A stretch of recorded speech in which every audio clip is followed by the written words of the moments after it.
Welcome to the Stetzer ChurchLeaders Podcast, where we're helping Christian leaders navigate and lead through the cultural issues of our day. My name is Daniel Yang, the director of the Church Multiplication Institute, and today we're talking with Dr. Ryan Burge. Ryan's an assistant professor of political science and the graduate coordinator at Eastern Illinois University. His research focuses largely on the interaction of religiosity and political behavior, especially in the American context. Ryan's a pastor and the author of The Nuns, Where They Came From, Who They Are, and Where They're Going, and then 20 Myths About Religion and Politics in America. He is also the main researcher for the book, The Great Dechurching by Michael Graham and Jim Davis, which we interviewed. Make sure you check out their interview with Ed and I at ChurchLeaders.com/podcast. But before we talk to Ryan, we want to remind you that if you're enjoying our interviews, it would help us if you left us a review, especially on Spotify. Now let's go to Ed Stetzer, editor-in-chief of Outreach Magazine and the dean of the Talbot School of Theology. Okay, so Ryan's going to be our guest, and we've already talk some about the book, The Great Dechurching, but we're actually right now we're recording. We record on Zoom now. You don't know that when you're listening, because most of you listen via audio, via Spotify, which is where all the people are downloaded. It appears all the cool people. But the reason we're right now doing this is we just had Ryan speak at the Evangelism Leaders Fellowship. Andy Cook is my successor here at the Wheaton College Billy Graham Center, and he's gathered together key evangelism leaders. Just heard from David Kinnaman, and I'm going to explain David Kinnaman's connected to this conversation as well. Just heard from David Kinnaman, other researchers as well. So good conversation we're having. So we're coming right out of that meeting, and the Billy Graham Center hosts the heads of evangelism organizations twice a year here at their offices in Wheaton, Illinois. Okay, so that being said, we already talked some about the Great Dechurching. We're going to come back to that. We want to talk some about that. But I also want to remind you, I want to tell you that this is the launch of a series. Some of you are actually watching this over on the Faithlytics platform. Let me explain what we're doing. So you may have heard that Glue has brought into the family of resources, Outreach Magazine, and this podcast is the Stetzer ChurchLeaders Podcast, which is part of Outreach Magazine. So with that connection between the two, we were actually doing a series called Faithlytics, and Faithlytics is a look at faith with analytics, with graphs and charts and all that kind of stuff. And so over at the Faithlytics site, which is glue.us/Faithlytics, just as it sounds, glue.us/Faithlytics, you'll find a series of interviews with researchers. Ryan's the first one, and then Ryan's also the one, because we're not going to let him refer to charts and graphs because you can't see them. The vast majority of you listen to this as a podcast, but the rest of those interviews are all with charts and graphs. And so we're not going to put them in the feed for the Stetzer ChurchLeaders Podcast. Instead, we're going to invite you to go over to glue.us/Faithlytics, all free there. Actually, what you also would like too is that all the charts and graphs are free there. And they're actually created so you can use them when you're maybe talking about religion. All that stuff is downloadable in the show notes. So we have Greg Smith from Pew. We got Frank Newport from Gallup. We got David Kinnaman from Barna Research. We got Scott McConnell from Lifeway Research. We got a great conversation with all of them over, I think it's 5 additional episodes, in addition to the one we're doing here with Ryan as well. Sorry for the long introduction, but want to make sure you go and get a hold of that resource as well. And in the feed, let's say you're using the Spotify feed, the only place you will hear this part launching is actually in this episode. Episode 1 is here connected with Ryan, and we're glad to have Ryan here with us. Okay, Ryan, so we just heard you talk about, some of the issues about the current state of the church. You drew from some of the data in and around the Great Dechurching and more. But you kept coming back to some reasons why people de-church. They disconnect from the life of the church. Why don't you just start with us telling us, what do you see? Because I should also mention too that Ryan's written a book called The Rise of the Nuns, which a lot of people have engaged as well. And it was just called The Nuns, where they come from, where they are, and where they're going. And of course, 20 Myths About Religion and Politics in America, and soon to be an Oxford University Press book. But talk to us a little bit, why are people dropping out of church? Because we all know they are. What's going on? Give us the down low. Yeah, I wish I could say it was because of politics or that a big theological crisis or issues with sexuality or orientation. But the Great Dechurching, kind of the big takeaway that I tell people, like in a nutshell, is the biggest reason why people leave church is because they moved. There's very logistical reasons why people leave religion behind. Things like I got married, or I got divorced, or we had kids, or I moved, or I took a new job. Those reasons actually are probably more important for the average person than things like politics or religion or Donald Trump or LGBTQ or trans or abortion or anything else. People tend to slowly drift away from religion over time. They go every week for a while, then they go once a month for a while, then they go 2 or 3 times a year for a while, then they go, seldom or never after a while, and they kind of look back and go, I kind of wish I could go back to church. I wish I would be back in church, but I really don't feel like I'm missing anything from church, and therefore I'm not going to go back.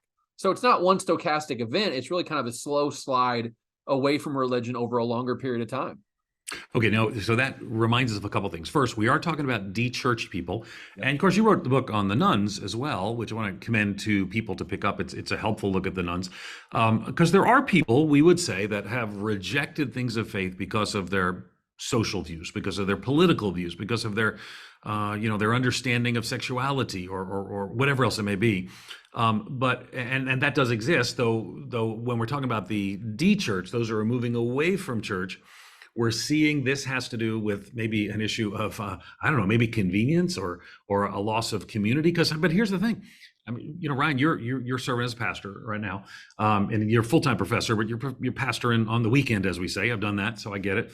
But I mean, isn't a sense that there are churches in those other towns, right? So if they move to another town, it's not just the move. Something was disconnecting them already. Do we know any more about what that might be? Yeah, for a lot of them, they say they don't fit in with their congregation, which obviously can mean 5 different things, right? Like I don't fit in politically, I don't fit in racially, I don't fit in generationally, I don't fit in theologically. They just felt like religion, for whatever reason, was not a good fit for them.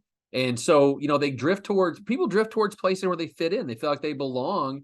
And for a lot of people, especially who have kids, travel sports has become a major part of their life. And a lot of travel sports people are the same kind of people, educated people, higher income, more mobility. And you want to be around people who are like you. So you want to hang out with travel sports kids. So I think what's happening largely is they've found ways to replace religion by picking these different communities that tend to be more like them. When religious communities, at least used to be more politically diverse, more economically diverse, more educationally diverse. So they're gravitating toward these like enclaves where everyone kind of thinks and believes like they do, which is sort of the antithesis of what we want religion to do in American life and American democracies, bring people together from different backgrounds.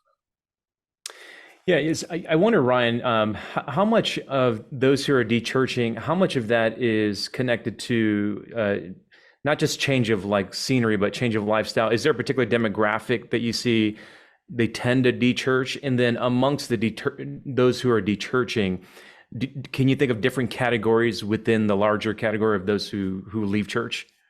Yeah, so if you really want to see ground zero for the de-churching, I think it's older millennials or younger generation X. Those people are they've had kids now, they've gotten to their 30s, they're trying to figure out what life looks like. And the old model used to be the life cycle effect, which is this idea that people drift away in their 20s and they get married and have kids and they come back to religion once they have kids because they want their kids to have sort of the same moral foundation they did.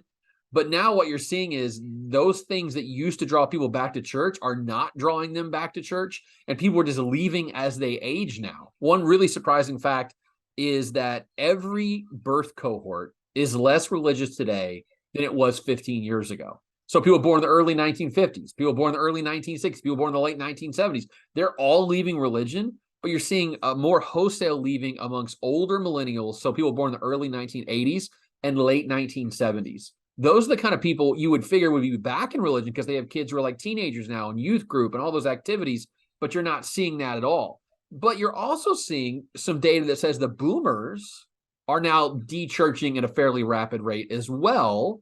And I think that's a really interesting pattern because the boomers grew up at a time pre-social media, pre-internet, where you had to have sort of face-to-face interactions with people. So it's really interesting that generation who had been, interacting face-to-face for their entire lives are now saying, wait a minute, I don't want to be part of religion anymore. And they're actually dropping out of every aspect of American society. They're atomizing, to use a social science term. They're not going to things like the American Legion and bowling leagues and all the things Robert Putnam told us about 30 years ago. The boomers are sort of making it worse by not being part of these social groups, which used to tie them together and give them a sense of community belonging. And religion, it's not religion specifically, it's religion as a larger current of atomization, where people are just leaving social clubs, social networks, organizations behind in droves for a bunch of reasons.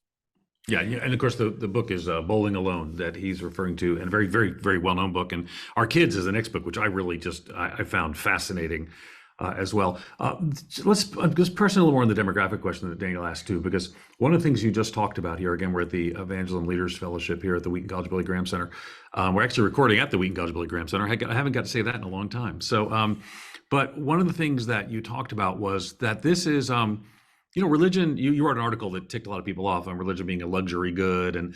But I think a lot of people don't realize that the de-churched are often white, not I mean, just because we're predominantly white country, but they're white, they're more blue collar, they're as one who sometimes has found that some evangelical leaders sort of dismiss some of that demographic. I'm concerned about that. That's my heritage. Grew up in a union iron lathers home, civil service family.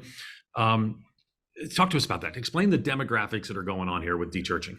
Yeah, I think the biggest misconception that people have about religion is that it's full of uneducated, lower income folks who go to religion. It's sort of a Karl Marx explanation, like a salve that gets them through the worst moments of their life. And so religion's full of people with high school degrees making, less than $50,000 a year. But if you look at the data, it's actually the exact opposite of what the perception is. The average churchgoer today, the person most likely to go to church today, 4-year college degree, making between $60,000 and $100,000 a year, married with children. Sort of the golden path is what economists call that. Like if you go to college and then have kids, or get married, then have kids, your likelihood of having a good income goes up dramatically. Well, guess what? Your likelihood of being in church goes up dramatically. And I think a lot of that comes back to the fact that blue collar folks and lower income folks have a deep distrust of other people and institutions. And religion at its core is an institution like banks or business or government or anything else. And what they don't realize is that religion used to be the great leveler. I grew up in a poverty family. I was on free or reduced lunch my entire time from 11 years old up. And I can't tell you how many times I would come home and there'd be food sitting on our doorstep that people would bring from our local church to help us get through a rough patch. And I didn't know what was going on financially, but I knew we weren't doing well because of that. But I don't know how we would have survived those moments without that food on the doorstep. And the problem is the families like mine aren't in church now, and they're not getting those connections, that connective tissue that helps lift them up in their worst moments. And I think in some ways it's making income inequality worse because the people who need the help the most are not connected to communities of people who want to help them the most. And I think church has become really one note, right? Which is people with college degrees, making decent incomes, doing everything right, quote unquote, in life. And people who do anything wrong, quote unquote, don't feel welcome there because they don't check all those golden path boxes. Ryan, I want to ask you two questions. One is related to this, and that is, as a pastor or a church leader, and you're being mindful of essentially those that are falling off, those who are either de-churched or nothing in particular, and given the demographic that you're talking about, the lesser educated, less connected to resources, how do you connect with them, and then especially those who, from previous generations, there was kind of the boomerang effect, right? You would get educated, you would go to school, have a family, and then make your way back into the church, and that was maybe boomers and Xers to a certain degree. I heard you saying earlier we're not seeing that with millennials as much. Mm-hmm. So there seems to be a disconnect between those who have and who have not. It's like there's kind of both who are either nothing in particulars or de-churching. And as a church leader, how do I develop my programming, develop my messaging in a way that can connect what seems like a very disparate group of people?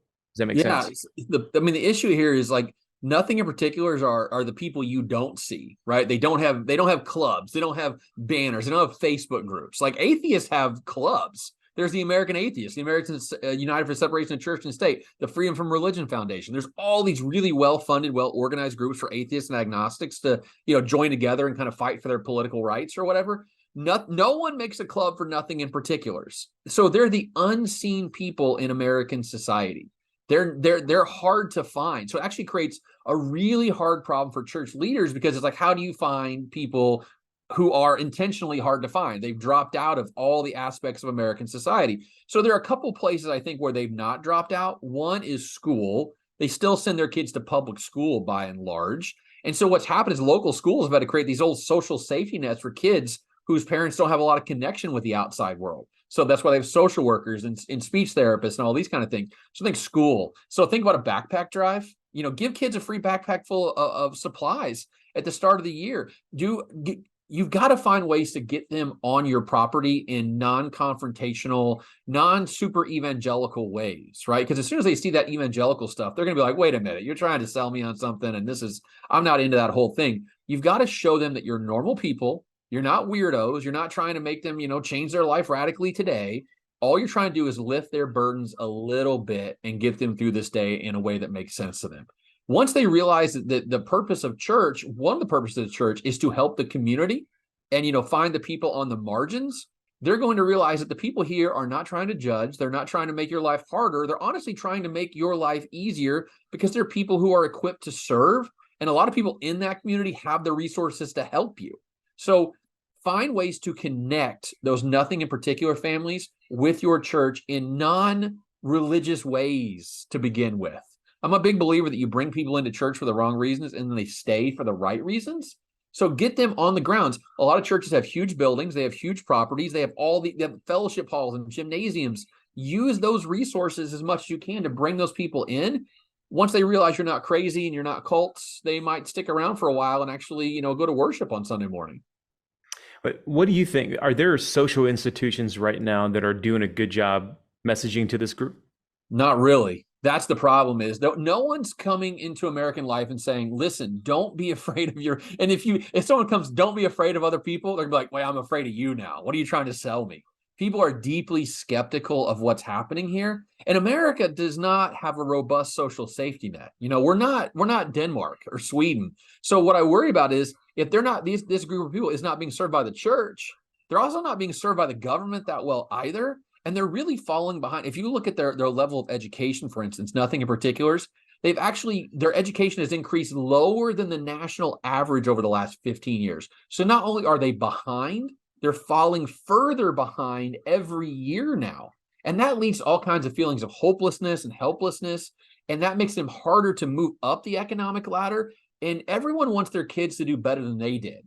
And I think amongst this group, there's a strong sense that they don't feel that way, that their kids are going to be worse off than they were, and they're worse off than their grandparents were.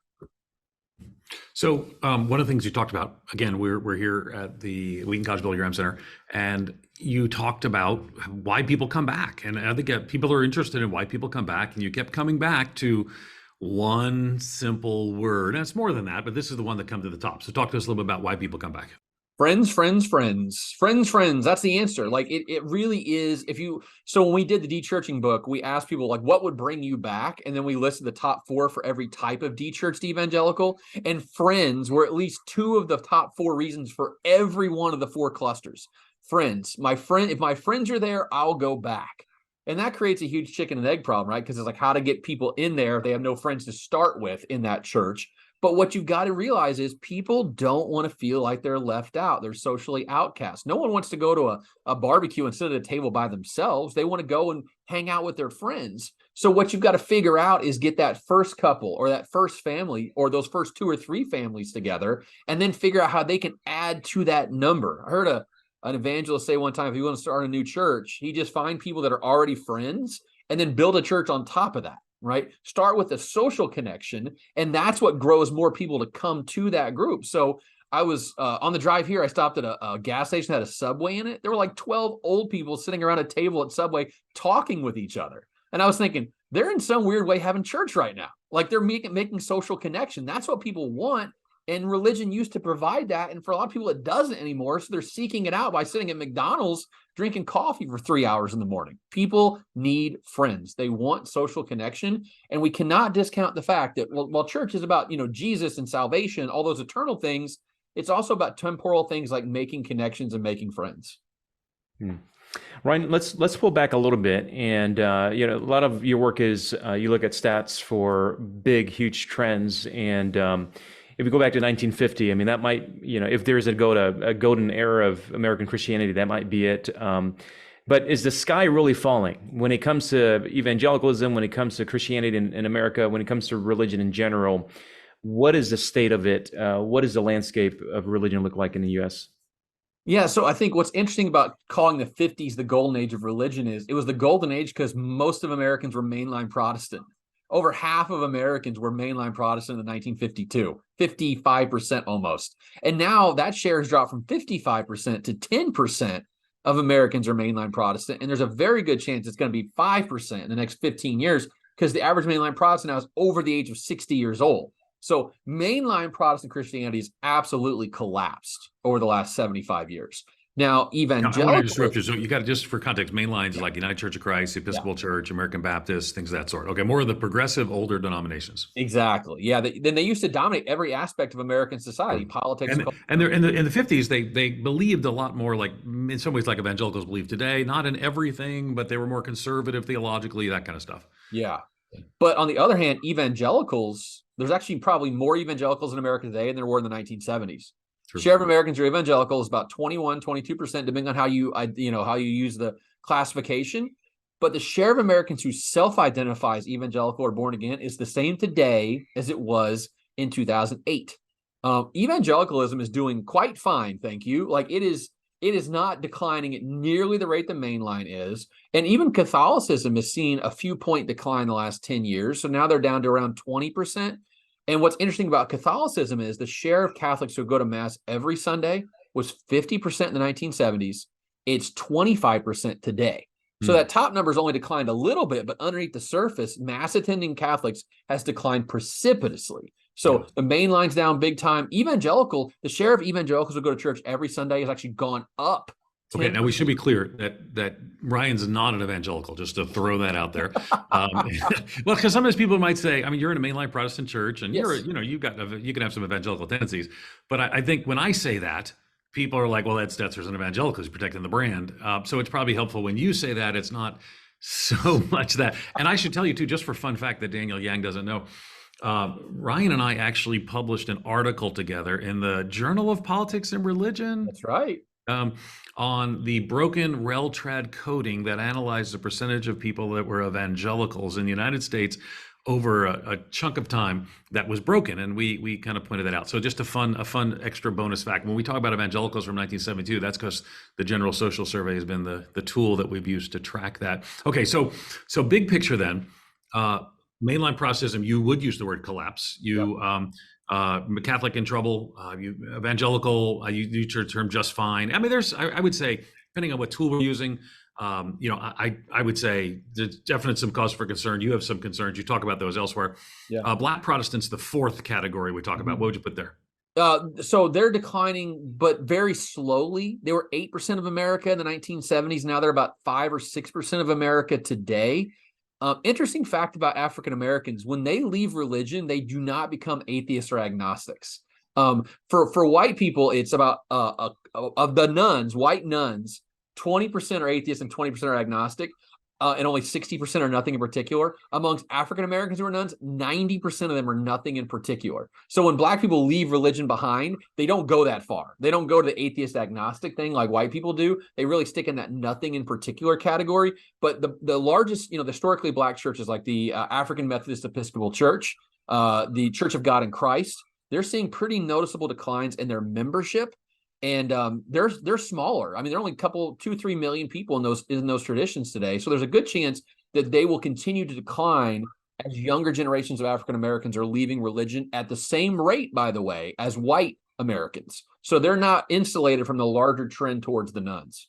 Okay, so we've got, there's kind of 4 big categories in American religion, just so people are aware: mainline Protestant, evangelical, Black Protestant, and Catholic. And so that's kind of the big buckets. But looking kind of at the I guess from the big buckets, I mean, with all these interviews we're doing with Faithlytics, and again, people can go to remember glue.us/Faithlytics. You might even be watching this on there, but that's where all the video ones are. And I've talked a lot to Frank Newport at Gallup, and they say maybe there's a leveling off of the rise of the nuns, but they're kind of the only ones who are seeing that. So we'll see. Not all research always agrees. It takes a few years to look back and see what was right. But I think every one of the interviews we talked about the nuns. Now, you wrote a book on the nuns. So if the nuns are now growing 1 to 2% a year, PRI sometimes has a little higher than everybody else. That's a research firm. So where are these nuns coming from? Are they coming from the ranks of blank?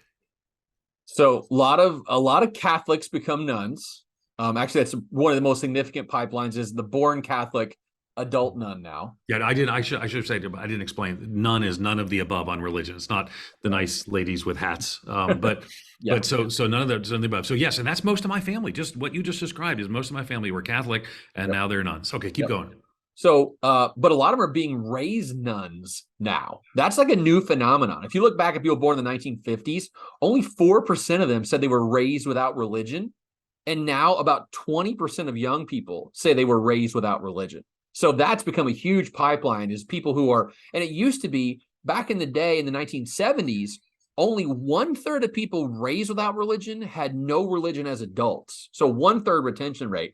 Now it's 2/3 retention rate. So 2/3 of people who are born nuns are now nuns as adults, and that's climbing over the last 5 decades. So their nuns are not leaving for religion now. They're staying nuns into adulthood at higher rates. So that creates this.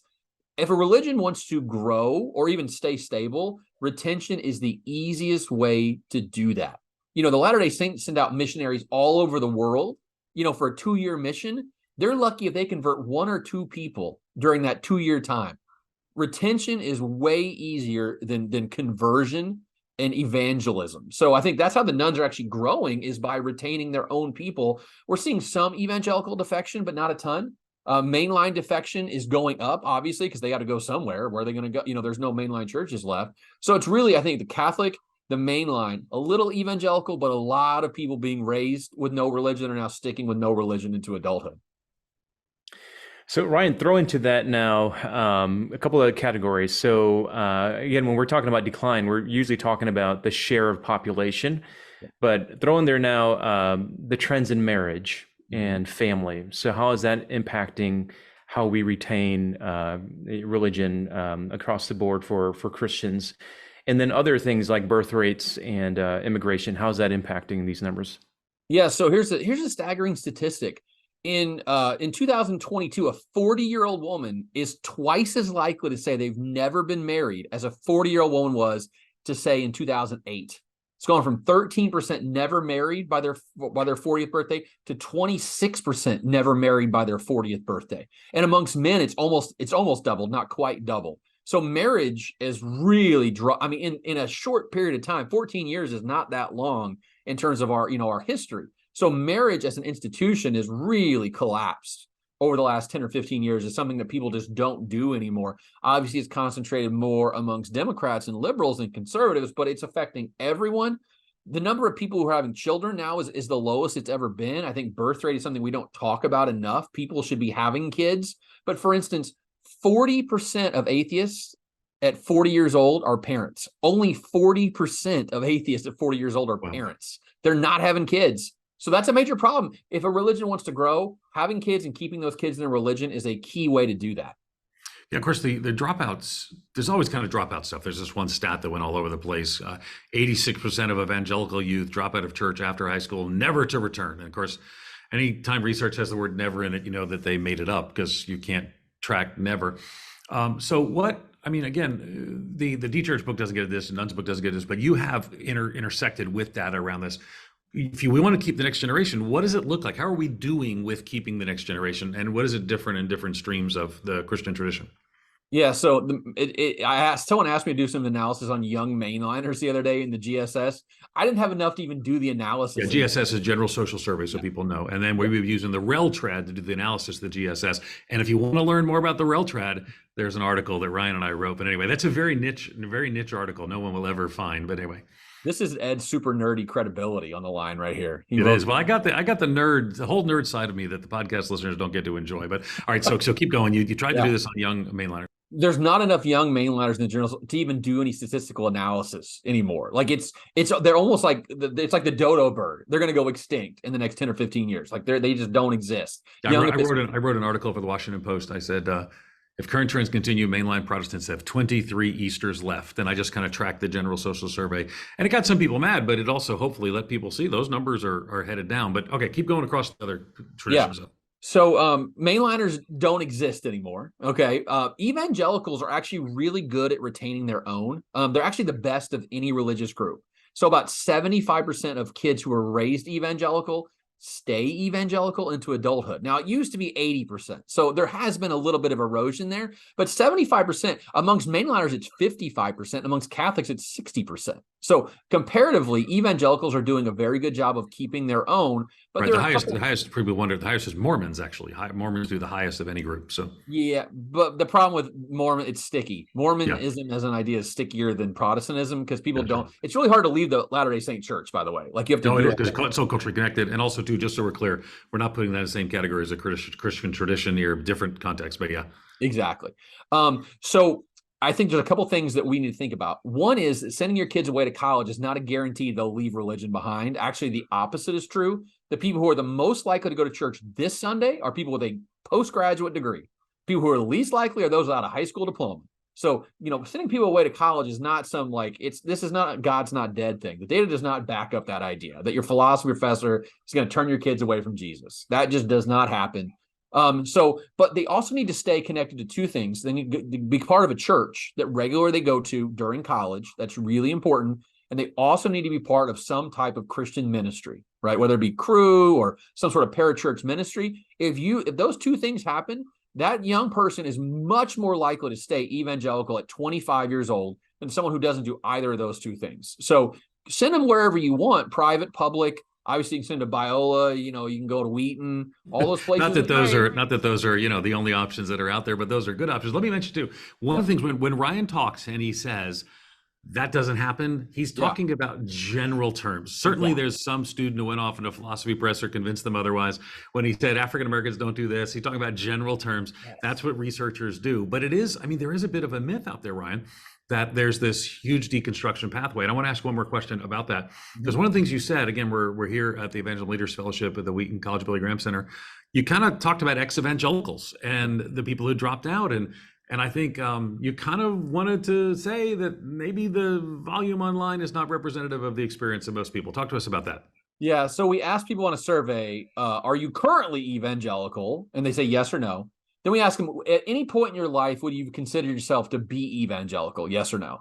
And the share of Americans who are ex-evangelical, meaning they used to be evangelical and today aren't evangelical, is about 3%. Right. So it's a group that is, listen, let's not marginalize them. That 3% is not a not insignificant number of Americans, but they're a very small slice of what America is. 22% of Americans are still evangelical. So the vast majority of people who were raised evangelical are still evangelical today. And something really interesting from the Great Dechurching is a significant number, a third of ex-evangelicals in our data set who are ex-evangelicals were retired people. We don't talk about that very much. It's not monolithic, but I do think it's worth noting that, and you're right to say, we want to be aware there are people who have left all kinds of different traditions. There are people who are ex-Mormons and ex-Catholics and ex-Buddhists, and some people are left mad and unhappy. And I think we should address some of those concerns and engage them. But most people who leave are not becoming militant, anti-event. A lot of our listeners are evangelical, but they're not becoming that. They're becoming something else. What is that? Blah. I think meh is like the key phrase in the 2023 about religion. The nothing in particulars, you know what they are about religion? Meh. A lot of people who leave religion behind are meh. They don't hate religion, right? They're not writing books about how much religion hurt them or trauma or any of that stuff. They're leaving just because it doesn't really do anything for them. And they had, they have other priorities and they shifted, they did something else. They got divorced, they got married, they had kids, and they just don't come back. They don't have antipathy towards religion. They really don't feel that much toward religion at all. We ask people, aspirational questions. Like if you went back, would you have a better social life? Would you have a better spiritual health, mental health? And a lot of people are sort of on the fence about that too. It's not like they're like, oh, I really wish I felt better and I'm just not going to church where I knew I would feel better. They're not even convinced that they'll feel better if they go back to religion either. So they're really just ambivalent about the topic of religion. They're not strongly for or against. So Ryan, before we wrap up here, I want to get your thoughts and reflections on, last year Pew put out four to eight scenarios of where American Christianity is going to be by 2070. And if you remember what they put out, there was no scenario where Christianity was going to see a growth trajectory in terms of share of the population. It's easy to see that and see that as disheartening or feeding the decline narrative. What are different ways that we can think about that? We're seeing, again, they project out potential 4 to 8 different scenarios, but if you look at them, none of them show up and to the right. All of them are, right and to the bottom. Yeah, and let me mention too, if I could, Daniel, before we finish that question, we do talk about that too in the Faithlytics series with Greg Smith from Pew. So go ahead and keep going, Dan. I just wanted to remind people, go to glue.us/faithlytics. Yeah, if you can just help pastors and church leaders think about that in a way that's beyond just the sky is falling narrative or decline narrative. How can we think better about that? Yeah, so there's this concept in social science called social desirability bias, which is just the idea that people lie to you on surveys about certain things, right? So drug use, sexual partners, and church, like religious stuff, they lie about a lot. So actually part of what might be driving that decline is now people used to lie about what they were religiously 30 years ago and aren't lying about it today. They're being honest. They're saying they're nothing in particular, when really they were nothing in particular 20 years ago. They just didn't want to look at another human being and say that because of the social stigma attached to that.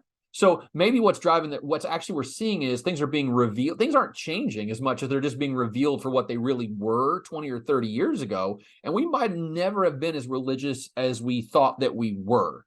So from that perspective, really, it's kind of like the first step in Alcoholics Anonymous is recognizing you have a problem. And now the problem is becoming surfaced in a way that it wasn't 20 or 30 years ago as a survey design and the change of social stigma. Listen, I don't see a scenario at all statistically where there are a larger share of Christians in America in 30 years than there are today. I just don't, you cannot get there. Now, what you're going to have left, though, is the people who are left are the people who are really committed to the cause of Christianity. It's like I make the analogy like a reduction sauce on a stove. You put a lot of liquid in and with some spices and things, and you let it cook down over time, and the amount of liquid goes down, but the taste of that liquid goes up, the strength of the liquid goes up. I think that's what's happening in Christianity right now. A lot of those people are being boiled off for whatever reason.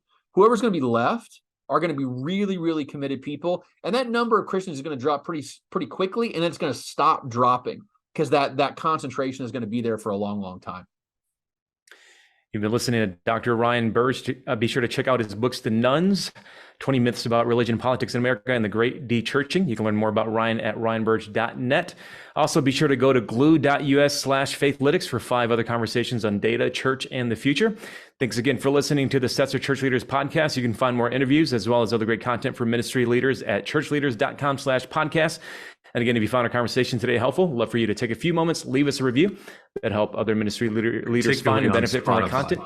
Particularly on Spotify. Check us out on Spotify and leave us a review. Thanks again for listening. We'll see you in the next episode.